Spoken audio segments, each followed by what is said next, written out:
Criteria में मेरा एक ही होता है कि चरित्र कितना महत्वपूर्ण है। एक सीमा तक पैसा महत्वपूर्ण होता है, एक सीमा तक एस्टेब्लिशमेंट ज़रूरी होता है।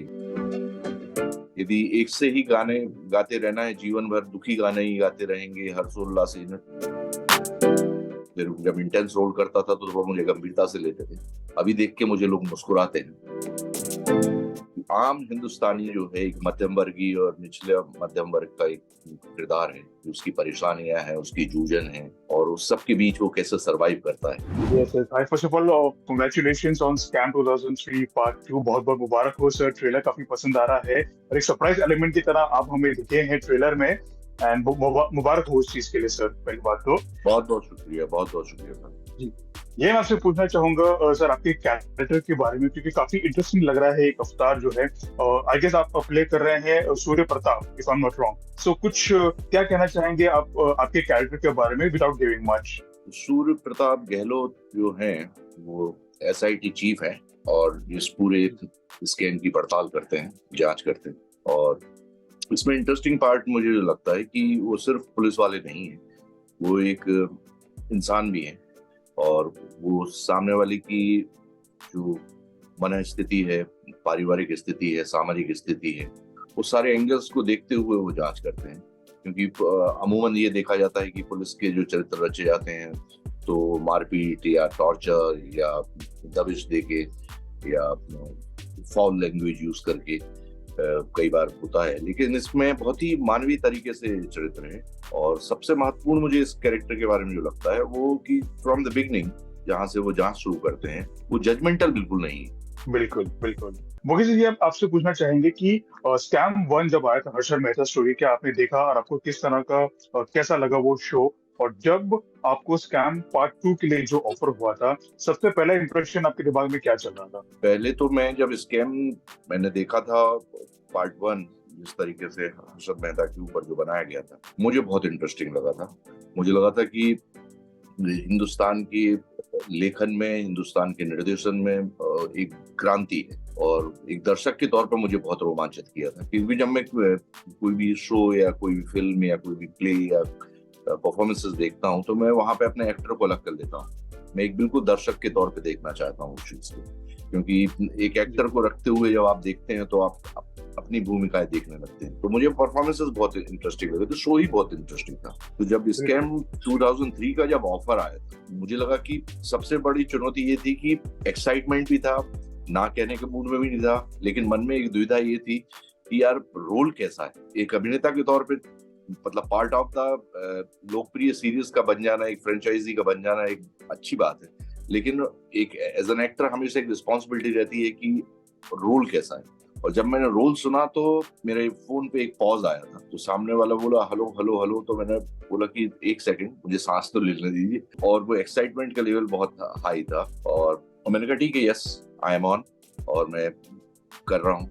और वो एक पल था कि मुझे 1 2 3 दिन लगे थे कि अपना अपना नॉर्मल करने में, क्योंकि जो शो इतना आपको एक्साइटिंग लगता है, जिसको आप दर्शक के तौर पे देख चुके हैं, जब आप अभिनेता के तौर पे उसके पार्ट बनने जा रहे होते हैं तो आपको बॉडी लैंग्वेज, आपकी रिदम, आपकी सांस लेने का तरीका थोड़ा सा बदल जाता है।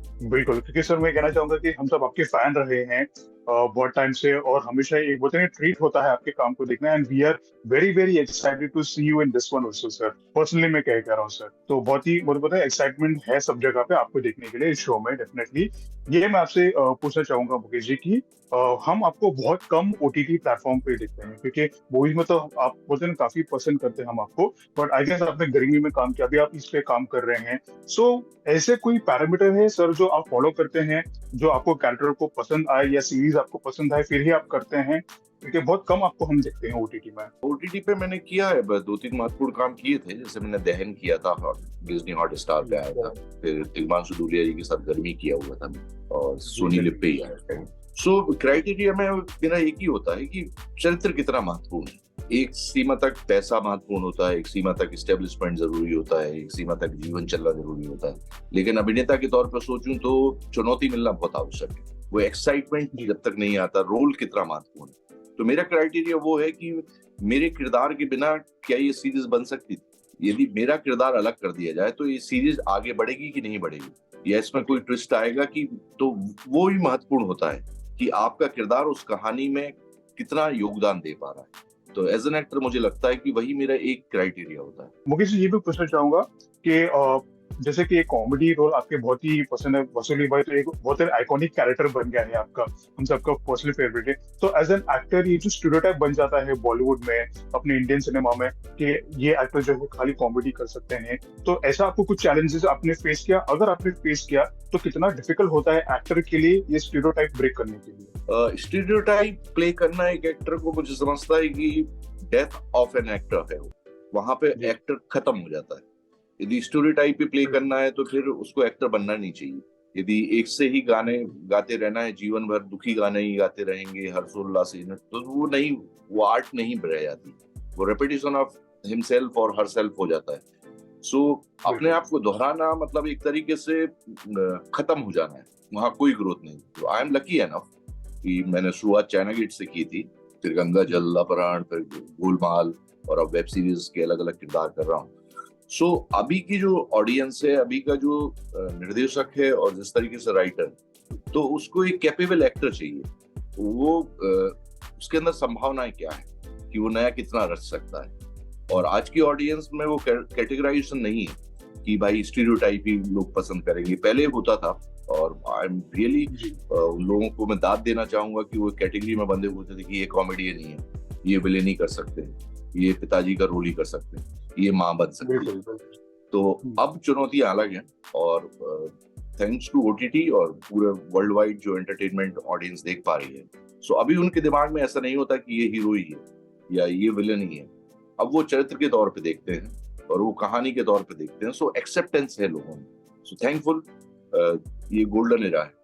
मुकेश जी, आपकी जर्नी को आप किस तरह से डिफाइन करेंगे? क्योंकि चाइना गेट से हम दिखते आ रहे हैं अलग अलग किरदार, जैसे कि आपने कहा गोलमाल हो गया, गंगा जल हो गया, अभी स्कैम हो गया, दहन हो गया, गर्मी हो गई, तो आपकी जर्नी को किस तरह से डिफाइन करेंगे आप? मुझे लगता है कि आई एम लकी है ना कि इतने शानदार रोल मुझे मिले हैं, और I am thankful to my directors, my producers, और सबसे ज्यादा थैंकफुल मैं ऑडियंस का हूँ कि मुझे अलग अलग कैरेक्टर्स में एक्सेप्टेंस मिली।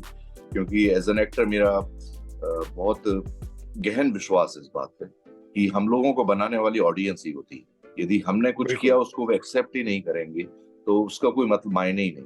तो ऑडियंस ही हमें रचती है। और पहले लोग मुझसे डरते थे, फिर जब इंटेंस रोल करता था तो वो मुझे गंभीरता से लेते थे। अभी देख के मुझे लोग मुस्कुराते हैं, और मुझे लगता है कि सूर्य प्रताप गहलोत के बाद थोड़ा सा फिर से गहनता से देखना शुरू करेंगे मुझे। सो बहुत सुखद यात्रा रही है। मुकेश जी, कॉमेडी कर लिया, विलन भी कर लिया, स्ट्रॉन्ग कैरेक्टर्स पॉजिटिव वो भी कर लिए, फिर भी इतने साल देने के बाद भी ऐसा कोई कैरेक्टर हो गया, ऐसे कोई रोल है जो आपको अभी तक ऑफर नहीं हुआ है, लेकिन आपके दिमाग में है कि यार ये करना रह गया है, और वो आप you are eagerly looking forward to, ऐसा कुछ चीज है? मुझे एक बिल्कुल आम आदमी का चरित्र करना है, आम हिंदुस्तानी जो है, एक मध्यम वर्गीय और निचले मध्यम वर्ग का एक किरदार है। उसकी परेशानियां हैं, उसकी जूझन है, उसकी समस्याएं हैं, उसका एक छोटा परिवार है, और उस सब के बीच वो कैसे सरवाइव करता है। तो वैसी कोई कथा हो तो उसमें कैरेक्टराइजेशन करने में बड़ा मजा आएगा, क्योंकि मुझे गांव बहुत लुभाते हैं, वहाँ के अलग अलग चरित्र बड़े लुभाते हैं। तो वैसी यदि कोई भूमिका मिलेगी तो निश्चित तौर पर मैं करना चाहूंगा। बिल्कुल बिल्कुल। एंड वसीले भाई, मेरे सामने और मैं गोलमाल 5 के बारे में ना पूछूं तो ऑडियंस मुझे मारेगी। सर, एक छोटा सा अपडेट कुछ बता सकते हैं गोलमाल के बारे में? क्या कुछ चला है रोहित सर और आपके बीच में अभी करंटली? रोहित जी की मतलब मैं जमीन से ही साइंड हूँ उनके साथ। उनकी पहली पिक्चर जमीन थी, बिल्कुल तब से लगातार हम बिल्कुल 12 बिल्कुल। फिल्म साइन कर चुके हैं। सो निश्चित तौर पे अगले साल शुरुआत होगी गोलमाल की, और एक नई कथा के साथ, नई स्टोरी, नए सेटअप के साथ हम लोग आएंगे हंसाने के लिए। और एक छोटा सा मैं पूछना चाहूंगा कि जब से पता चला कि मैं मुकेश जी से बात करने जा रहा हूँ, सब लोगों ने काफी कमेंट्स आ रहे थे मुझे, और बोले कि रोहित शेट्टी सर और अजय सर के जो प्यारा सा बॉन्ड है आप तीनों का जमीन के टाइम से, तो उस बॉन्ड को आप किस तरह से डिफाइन करेंगे? काफी साल हो गए हैं और आप तीनों का बोले रोहित शेट्टी की मूवी में ये दो कैरेक्टर्स तो होते ही होते हैं, तो इस प्यारे से खूबसूरत से रिलेशन को आप किस तरह से डिफाइन करते हैं? It's I think I am blessed, और एक बहुत ही हम लोगों के अंदर एक प्रोफेशनल रिलेशनशिप है, लेकिन एक अनकहा, अनडिफाइंड चीजें भी बहुत सारी हैं कि हम एक दूसरे को समझते हैं। कि मैं जरूरी नहीं है कि रोहित सर से, रोहित शेट्टी से बहुत लंबी बातचीत करूं, लेकिन हमारी आंखों ही आंखों में बात हो जाती है। कई बार जब मैं खराब परफॉर्मेंस करता हूँ तो रोहित जी का सिर्फ एक लुक आता है और मैं समझ जाता हूँ कि मैंने बहुत खराब किया है, इसको बेटर करना पड़ेगा। सो वो एक अंडरस्टैंडिंग है। और रोहित शेट्टी जी के बारे में मैं कहना चाहूंगा कि अकेला मैं ही नहीं, अजय सर ही नहीं, उनकी टीम में जो भी एक बार एंट्री होती है तो उनकी टीम का हिस्सा वो बन जाता है। सो रोहित शेट्टी जी का मानना है कि आप जो एंट्री लेते हैं वो वन वे है, एग्जिट आप अपने हिसाब से लेते हैं। तो एक बार आप उस टीम में आ जाते हैं तो आप उसका हिस्सा हैं। मैं बाहर नहीं करूंगा आपको टीम से, आप यदि एग्जिट लेना चाहें तो यू कैन। सर एक छोटा सा सवाल है आपके लिए कि वसूली भाई जो एक खूबसूरत सा जो कैरेक्टर है आपका आइकॉनिक कैरेक्टर बन गया सर आज की जनरेशन में, एक बोलते हैं ना मोस्ट लव कैरेक्टर्स है। इस कैरेक्टर ने आपको क्या दिया है, एक नई पहचान दी है कॉमेडी रूप में। इस कैरेक्टर के आप एज एन एक्टर आप इस कैरेक्टर को किस तरह से देखते हैं? जब आप चरित्र कर रहे होते हैं तो आपको पता नहीं होता कि ये हिट हो जाएगा कि क्या हो, आप सिर्फ ईमानदारी से उसको कर रहे होते हैं। तो डिफिकल्ट होता है, बिकॉज विलेन करते करते जब आप अचानक एक कॉमेडी अटेम्प्ट करते हैं, तो एक्चुअली मैंने कॉमेडी अटेम्प्ट नहीं की थी। मैं सिचुएशन पे रिएक्ट करना ज्यादा बेहतर समझता हूँ कि आप कॉमेडी क्रिएट नहीं कर सकते हैं, सिचुएशन से ही कॉमेडी क्रिएट होती है। So you can react towards this situation, क्योंकि अब वो दौर नहीं है कि बफूनरी किया जाए, मुंह बनाने वाला हो, अलग सी बॉडी लैंग्वेज लेके किया जाए। तो चरित्र को ईमानदारी से निभाने में थोड़ी डिफिकल्टी होती है। पहले मुझे डर भी लगा था कि पता नहीं क्या होगा, लेकिन मैंने जैसे आपसे कहा कि ऑडियंस ही आपको बनाती है, और मुझे नहीं पता था कि इतना पॉपुलर वो कैरेक्टर हो जाएगा, क्योंकि मैं जिस बिल्डिंग में रहता हूँ कि बच्चे मुझे वसूली अंकल के नाम से ही जानते हैं, वो मुकेश तिवारी को नहीं जानते। तो सर ये आपकी काम की तारीफ है सर कि लोग आपके नाम से नहीं बल्कि कैरेक्टर के नाम से पहचानते सर। ये बोलते ना एक्टर की जीत है सर। तो ठीक है, तो जो हम काम करते हैं यदि वो काम लोगों को पसंद आता है, वो जो कैरेक्टर किया है वो कैरेक्टर यदि उनको याद रहता है, तो इसमें बुराई क्या है? दर्शक के लिए किया है। बिल्कुल। तो जाने से पहले सर 3 नवंबर डेट है स्कैम 2003 पार्ट 2 का, क्या कहना चाहेंगे फैंस और ऑडियंस को आपकी तरफ से?